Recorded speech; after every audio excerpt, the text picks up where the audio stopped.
Good morning to all. Welcome to టీపాక్. ఈరోజు ప్రజాపక్షం పేపర్లోని న్యూస్ అనాలిసిస్ చేద్దాం. సో ప్రజాపక్షం పేపర్ ప్రతి అక్షరం ప్రజల కోసం. సో అందులో భాగంగా మొట్టమొదటిగా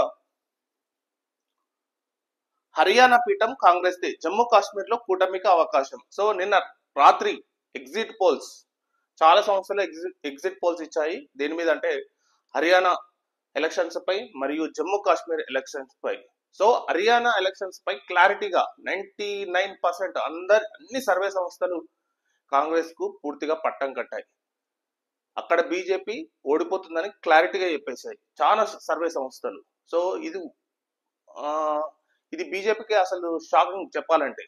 ఎందుకంటే అక్కడ దాదాపు 10 సంవత్సరాల నుంచి హర్యానాలో బీజేపీ గవర్నమెంట్ రన్ అవుతుంది. ఫస్ట్ స్టార్టింగ్ మనోహర్ లాల్ ఖట్టర్ ఉండేది.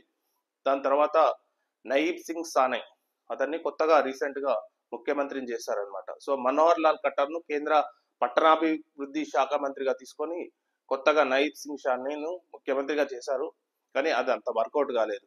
అక్కడ మేజర్ గా వ్యతిరేకత ఏంటంటే బీజేపీపై రైతు చట్టాలు ఒకటైతే, ఇంకోటి రెజ్లర్స్, ఎవరైతే ఆడపిల్లలు ఈ వినీత్ పోగట్ ఈ రెజ్లర్స్ ఉన్నారో వాళ్ళు ఢిల్లీలో నిరాహార దీక్ష చేసే సమయంలో బ్రిజ్ భూషణ్ అనే వ్యక్తి తమపై లైంగికంగా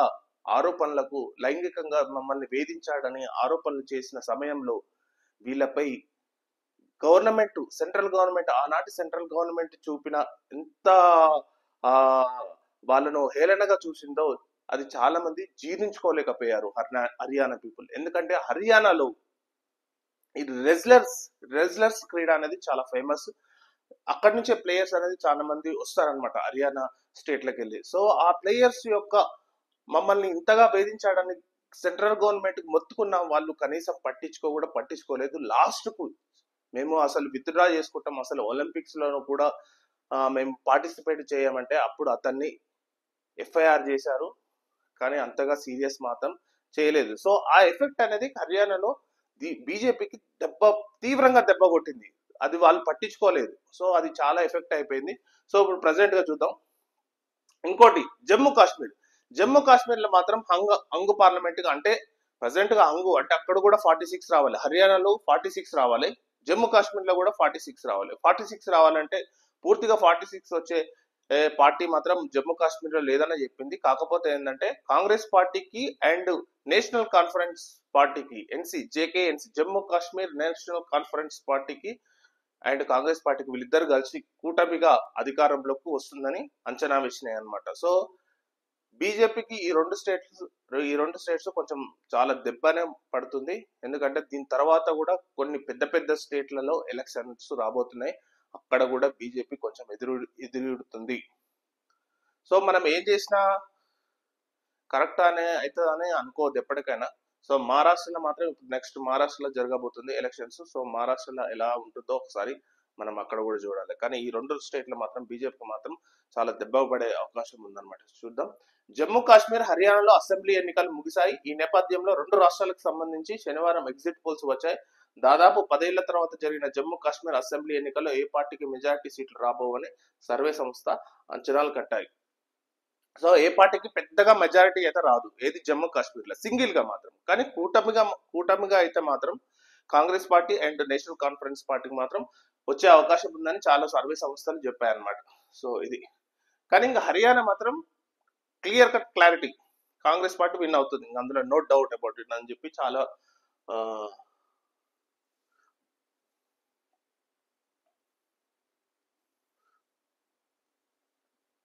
ఇంకోటి అనాథలను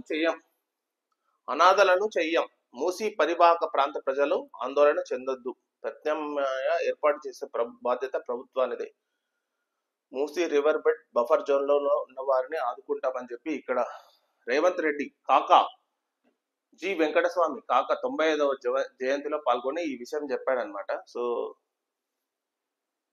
అది ఎందుకంటే మూసీ పరివాహక ప్రాంతాల్లో చాలా మంది బడుగు బలహీన వర్గాలు, మామూలు వాళ్ళు వేసుకొని నివసిస్తుంటారు. సో వాళ్ళని ఖాళీ చేస్తే చాలా తీవ్రమైన వ్యతిరేకత వస్తుందని చెప్పి వాళ్ళను వేరే దగ్గరికి మేము తీసుకెళ్తాం, మీరు ఆందోళన చెందాల్సిన అవసరం లేదని చెప్పి వాళ్ళకు భరోసాగా మరి రేవంత్ రెడ్డి అయితే నిన్న క్లారిటీ ఇచ్చాడు, చూడాలి. ఇంకోటి, హైడ్రాకు హై పవర్స్ ఆర్డినెన్స్ కు రాష్ట్ర గవర్నర్ జిష్ణుదేవ్ వర్మ ఆమోదం. సో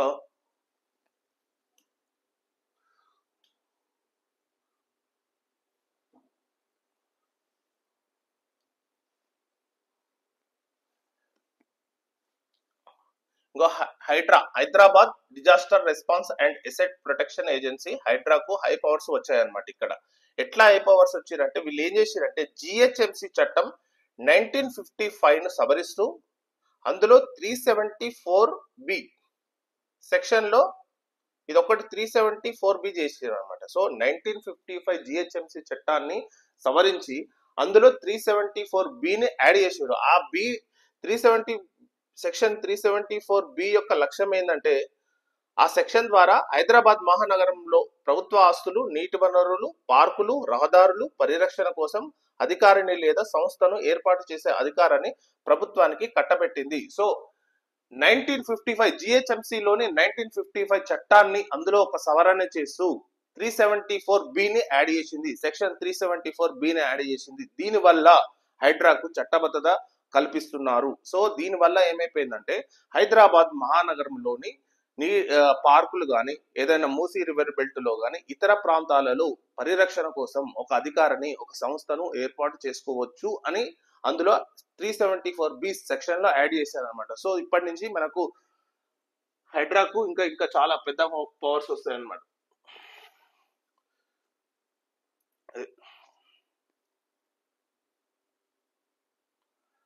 సవరణల పేరుతో వక్ఫ్ చట్టాన్ని సమాధి చేస్తే సహించం. ఆల్ ఇండియా తంజీవే ఇన్సాఫ్ జాతీయ అధ్యక్షులు మాజీ ఎంపీ అజీజ్ బాషా.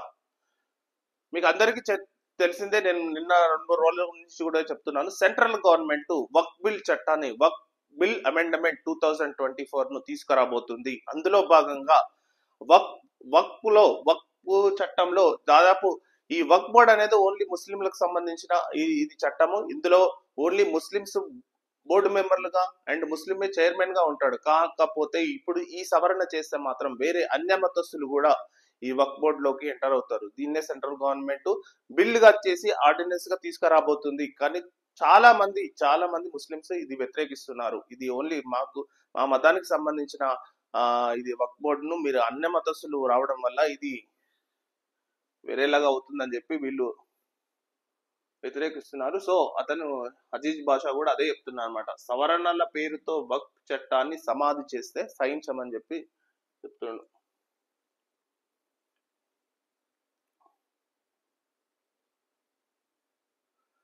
ప్రజలను భయపడుతూ శివాజీ ముందు తల వంచితే ఏం ప్రయోజనం? తప్పుడు ఉద్దేశాలు, తప్పుడు సిద్ధాంతాల వల్లే విగ్రహం కూలింది. సో మీకు అందరికీ తెలిసిందే, మహారాష్ట్రలో పెద్ద శివాజీ విగ్రహం చాలా కూలిపోయింది.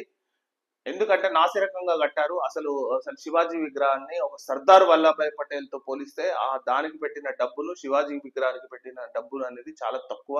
సర్దార్ వల్లభాయ్ పటేల్ విగ్రహం గుజరాత్ లో ఎంత ఖర్చు పెట్టారంటే దాదాపు ఒక 5,000 కోట్ల నుంచి 10,000 కోట్ల మధ్యలో ఖర్చు పెట్టారు. కానీ శివాజీ విగ్రహానికి అంత బడ్జెట్ ఇవ్వలేదు. సో దాని వల్లనే నాసిరకంగా కూలిపోయింది. ఇది గుజరాత్ కి, మహారాష్ట్రకు సంబంధించిన తగువగా ఇది చూస్తున్నారని చెప్పి రాహుల్ గాంధీ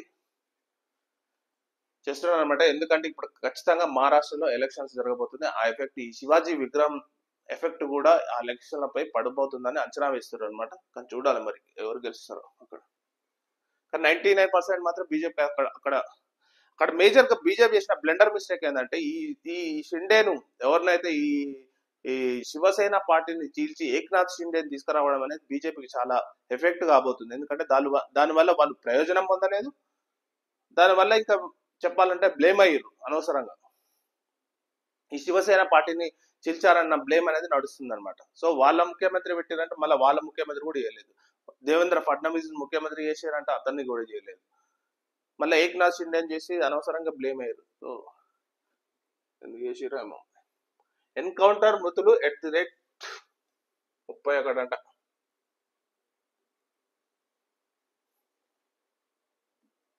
సో 31 మంది ఎన్కౌంటర్ అయ్యారు. ఏది నక్సల్స్. శుక్రవారం జరిగిన భారీ ఎన్కౌంటర్ లో మృతి చెందిన మావోయిస్టు సంఖ్య 31 చేరింది అనమాట. సో ఇందులో స్పెషల్ జోనల్ కమిటీకి చెందిన కమలేష్, కమాండర్ నందు, సురేష్, సలాం, కమల, మల్లేష్, నీతు, సో వీళ్ళందరూ చనిపోయారు.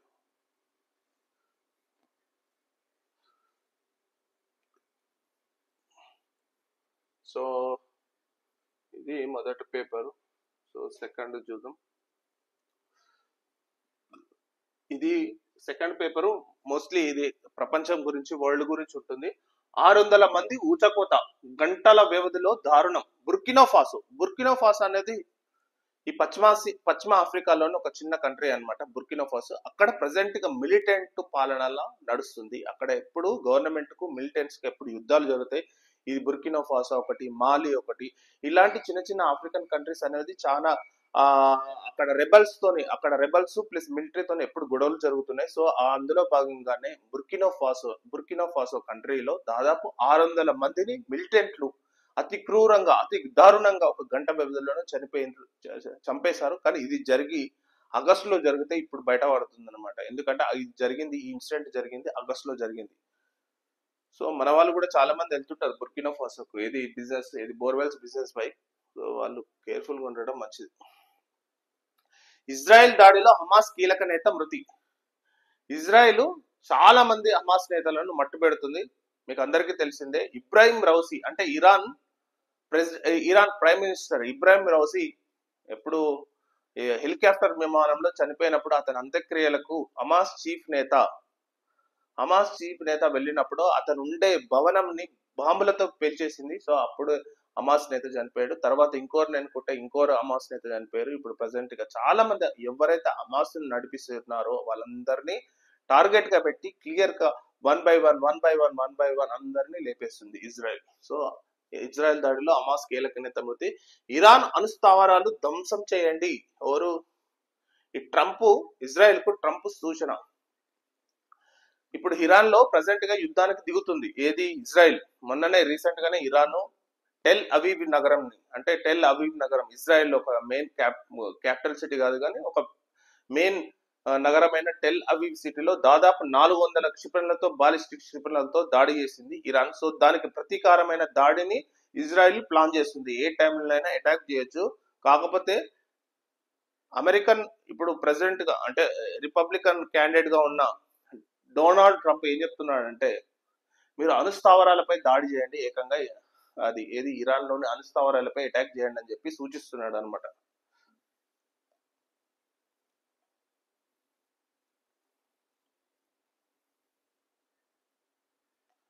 అతి త్వరలో కొత్త రెవెన్యూ చట్టాలు. ధరణి ప్లేస్ లో కొత్త రెవెన్యూ చట్టాలు వస్తున్నాయని చెప్పి పొంగులేటి శ్రీనివాసరెడ్డి రెవెన్యూ శాఖ మంత్రి నాకు చెప్తున్నాడు. కొన్ని ఎప్పుడు వస్తాయో చూడాలి. అది వచ్చిన తర్వాత వాటిలో అసలు విధి విధానాలు ఎలా ఉంటాయి చూడాలి.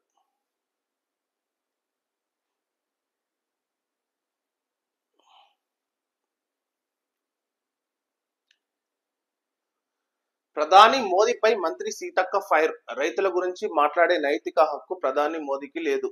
సో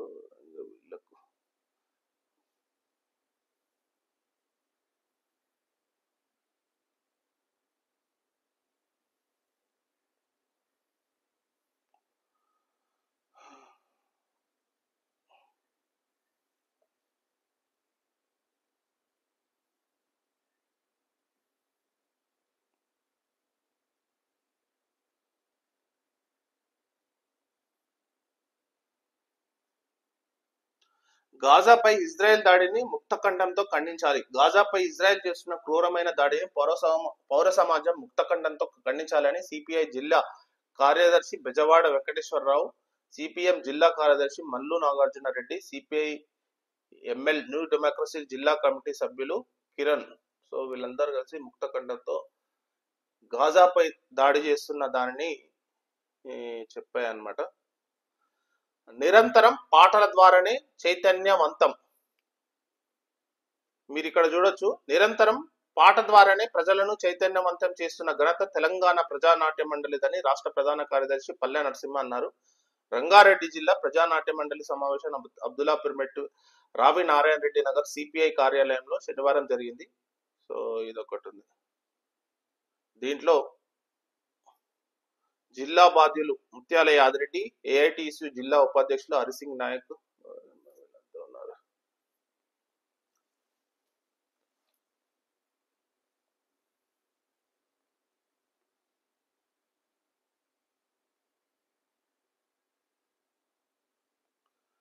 ఇక్కడ గమనించవచ్చు ఒకటి చాలా ఇంపార్టెంట్ది, రాజ్యాంగ పరిరక్షణకు కోటా పరిమితి తొలగింపు అవసరం.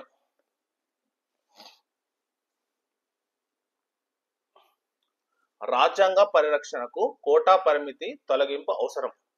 మీకు అందరికీ తెలిసిందే, ఇప్పుడు ప్రజెంట్ గా రిజర్వేషన్స్ అనేది ఓన్లీ 50% మాత్రమే ఉన్నాయి. సో 50% అనేది ఓపెన్ గా ఉంటది, 50% మాత్రమే రిజర్వేషన్స్ ఉంటాయి. కానీ ఇండి కూటమి అధికారంలోకి వస్తే 50% ను క్రాస్ చేస్తామని చెప్పి రాహుల్ గాంధీ హామీ ఇస్తున్నాడు.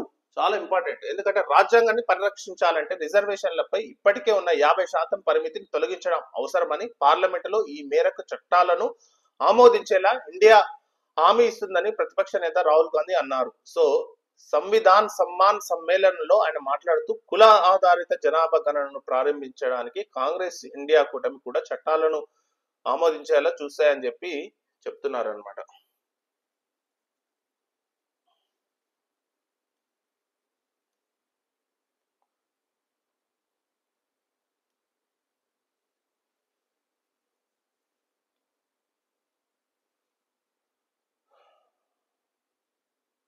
సో ఇది చాలా ఇంపార్టెంట్ విషయం, ఎందుకంటే ప్రజెంట్ గా 50% మాత్రమే రిజర్వేషన్స్ అనేవి నడుస్తున్నాయి. ప్రజెంట్ గా ఓన్లీ ఒక తమిళనాడు తప్ప, తమిళనాడులో మాత్రం 65% నడుస్తుంది. ఎందుకంటే అక్కడ సపరేట్ గా రాజ్యాంగ అది 10th షెడ్యూల్లో పెట్టి రాజ్యాంగ సవరణ చేశారు. కానీ ప్రతి రాష్ట్రానికి అలా చేయడం అనేది పాసిబుల్ కాదు. సుప్రీంకోర్టు ఖచ్చితంగా తీర్పు కూడా ఇచ్చింది దీనిపైన, 50% అనేది క్రాస్ కావద్దు.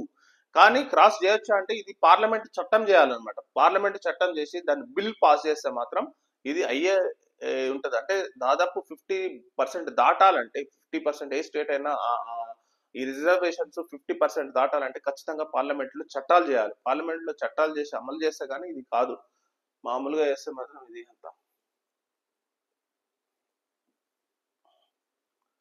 ప్రతిపక్ష పార్టీలు నాపై తప్పుడు ఆరోపణలు చేస్తున్నాయి. కర్ణాటక సీఎం సిద్ధరామయ్య ఒక కేసులో ఇరుక్కున్నాడు. అది ఏం కేసు అంటే MUDA case. Mysore urban development agency అంటే మైసూరులోని మైసూరు నగర పాలక ప్రాంత సంస్థ, అర్బన్ డెవలప్మెంట్. ఇప్పుడు సపోజ్ మనకు జిహెచ్ఎంసీ ఎట్లానో, సో మైసూరు ప్రాంతానికి ముడా అట్లాంటిది. అట్లాంటి ప్రాంతంలో 12 నుంచి 15 వరకు ప్లాట్లు, ఓపెన్ ప్లాట్లు, అక్కడ సంబంధించిన అర్బన్ డెవలప్మెంట్ మైసూరుకు సంబంధించిన ప్లాట్లను సిద్ధరామయ్య భార్య పేరు మీద రిజిస్ట్రేషన్ చేశారని చెప్పి ఇది లోకాయుక్తులో ఒక కేసు మాత్రం నమోదైంది. ఈ లోకాయుక్తును ఆపాలని చెప్పి కర్ణాటక సీఎం కోర్టుకు కూడా వెళ్ళాడు, కానీ కోర్టు మాత్రం వద్దని చెప్పింది, కొట్టేసింది. కోర్టు సిద్ధరామయ్య తరపున వేసిన పిటిషన్ కొట్టేసింది. సో కంపల్సరీ లోకాయుక్తులో మీరు కేసు నమోదు చేసి విచారణ ప్రారంభించండి అని చెప్పి కోర్టులు డైరెక్షన్ ఇచ్చాయి. సో ఆ డైరెక్షన్ ప్రకారం లోకాయుక్తు కేసు కూడా నమోదైంది. నమోదైన తర్వాత ఎన్ఫోర్స్మెంట్ డైరెక్టర్ ఎంట్రీ ఇచ్చింది. సో ఎన్ఫోర్స్మెంట్ ఈడీ కూడా కేసు నమోదు చేసింది. సో ఇతన్ని సిద్ధరామయ్యకు మాత్రం చాలా పెద్ద ప్రాబ్లం లో ఉన్నాడు. సో ఈ కేసు నిజమైతే మాత్రం అతన్ని అరెస్ట్ చేసే అధికారం కూడా ఉంటుంది. సో అరెస్ట్ చేస్తే మాత్రం నెక్స్ట్ కర్ణాటక సీఎం మాత్రం మారబోతున్నాడు అనమాట. ఇది నిజమైతే.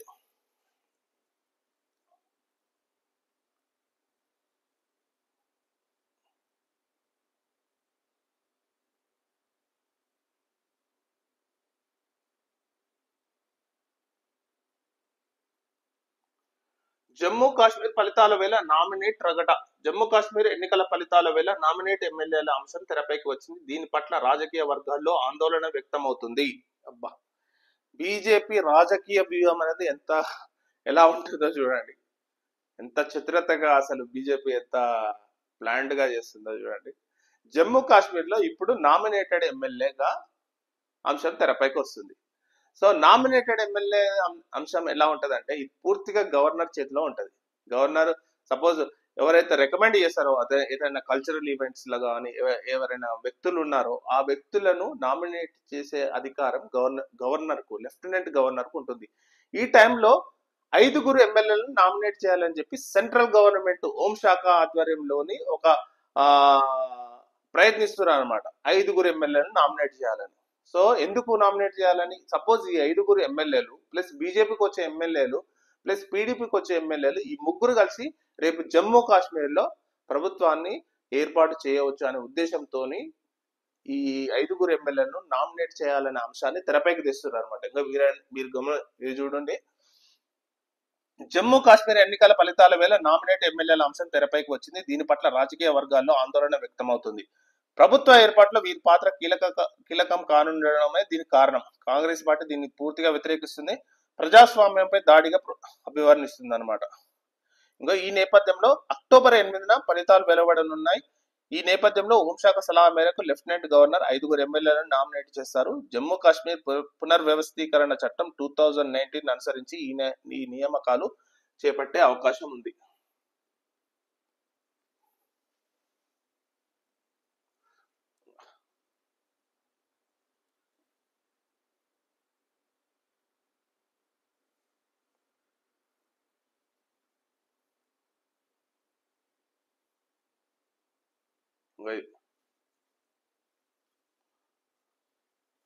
సో వ్యతిరేకిస్తున్న కాంగ్రెస్ ఎట్లా వ్యతిరేకిస్తారు? ప్రభుత్వ ఏర్పాటుకు ముందే ఎమ్మెల్యేలను నామినేటెడ్ చేసే అంశాన్ని కాంగ్రెస్ పార్టీ తీవ్రంగా వ్యతిరేకిస్తుంది. ఇది ప్రజాస్వామ్యంపై, రాజ్యాంగ మౌలిక సూత్రాలపై దాడిగా చూస్తుంది అనమాట. ఎందుకంటే 5 ఎమ్మెల్యేలు పుక్కనంగా వస్తాయన్నమాట. ఇప్పుడు ప్రజెంట్ గా 5 ఎమ్మెల్యేలు ఇంకా గెలవకుండా ఇంకా డైరెక్ట్ ఒక బీజేపీ ఖాతాలో పడిపోతున్నాయి. సో 5 ఎమ్మెల్యేలు పడిపోతే 46 సీట్లు కాబట్టి బీజేపీకి వచ్చే సీట్లు దాదాపు 40 వచ్చినా కానీ 30 నుంచి 40 మధ్యలో వస్తే మాత్రం ఈజీగా గవర్నమెంట్ ఫామ్ చేసే అవకాశం ఉంటుంది. ఎందుకంటే పీడీపీ అది ఒక నామినల్ పార్టీగానే తయారైపోయింది. సో పీడీపీ బీజేపీ కలిపి ఈ జమ్మూ కాశ్మీర్లో గవర్నమెంట్ ఫామ్ చేయొచ్చు అనమాట.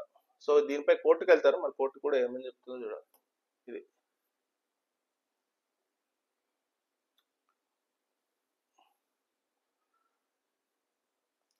మీరు చూడండి, పొరుగుతో దౌత్యం షురు. సో మన విదేశీ వ్యవహారాల శాఖ మంత్రి ఎస్ జయశంకర్ శ్రీలంక పర్యటన చేస్తున్నాడు. సో 16, 17 తేదీల్లో కూడా పాకిస్తాన్ లో జరిగే షాంఘై సహకార సంస్థ. ఇప్పుడు ఇందులో ప్రజాపక్షం పేపర్ లో ఒక ఆర్టికల్ వేశారు చిన్నది, పొరుగుతో దౌత్యం షురు. సో మన పొరుగు రాష్ట్రాలతో, పొరుగు దేశాలతో, భారతదేశం పొరుగు దేశాలతో ఎలా ఉండాలనేది, దౌత్యం అనేది ఎలా ఉండాలని చెప్పి ఒక చిన్న ఆర్టికల్ నేను దీన్ని పేపర్ మీద వేసి చెప్తాను.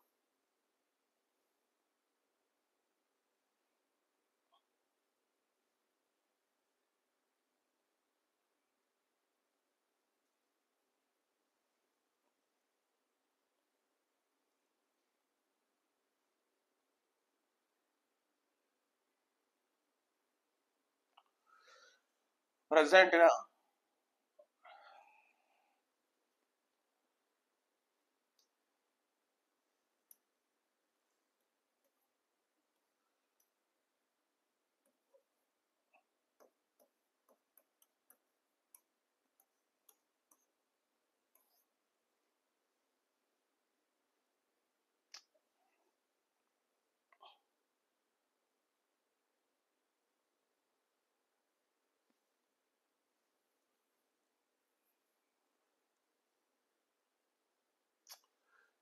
ఇది మొత్తం ఖరాబ్ చేసి పిల్లలు.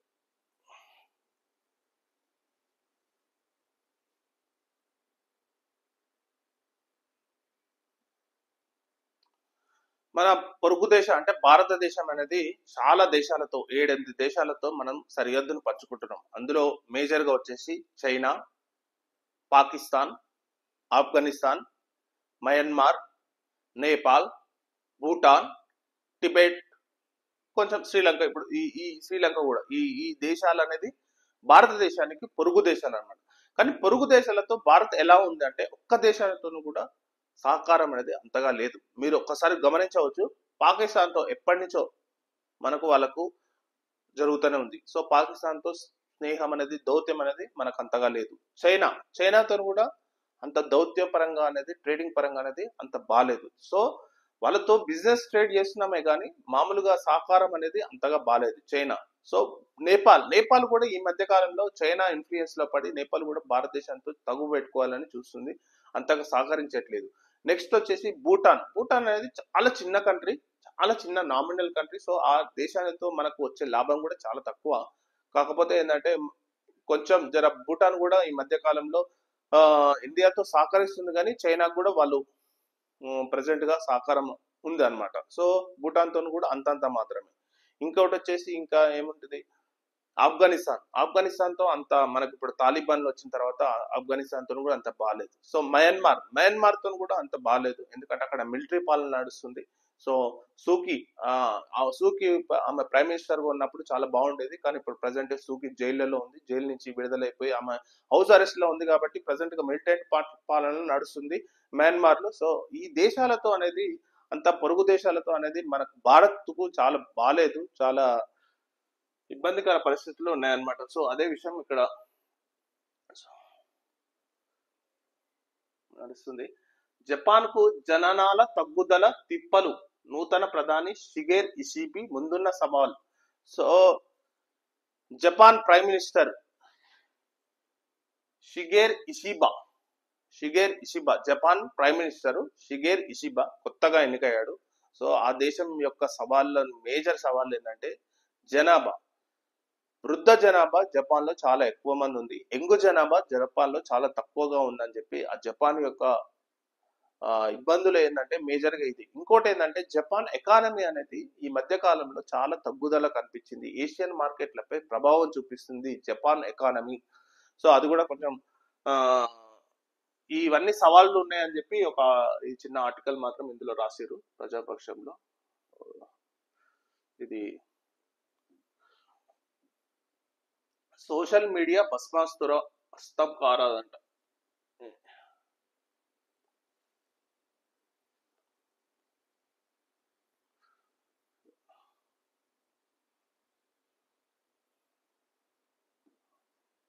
రాష్ట్రంలో 3 రోజులు వర్షాలు, హైదరాబాద్ వాతావరణ కేంద్రం హెచ్చరిక. వర్షాలు మాత్రం వదిలేటట్లేవు అసలు.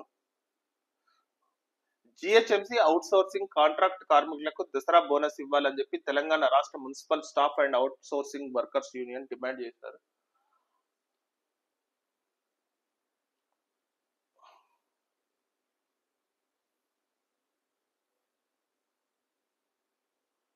మహారాష్ట్రలో మెగా పవర్.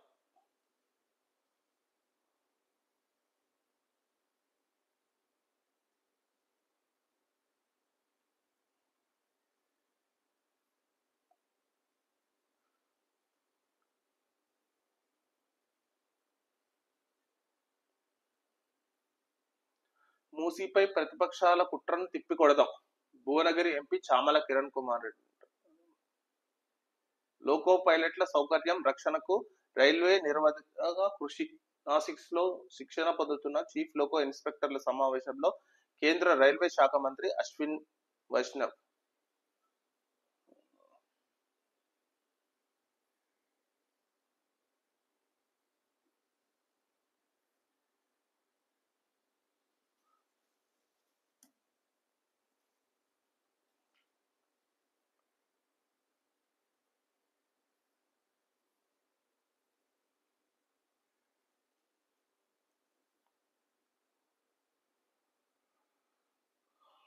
అక్రమ రవాణాపై కఠిన చర్యలు, సాధారణ ప్రసవాలు పెరిగేలా కృషి.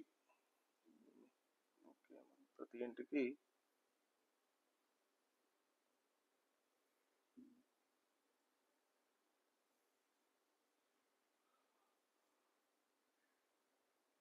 మహానగర్. సో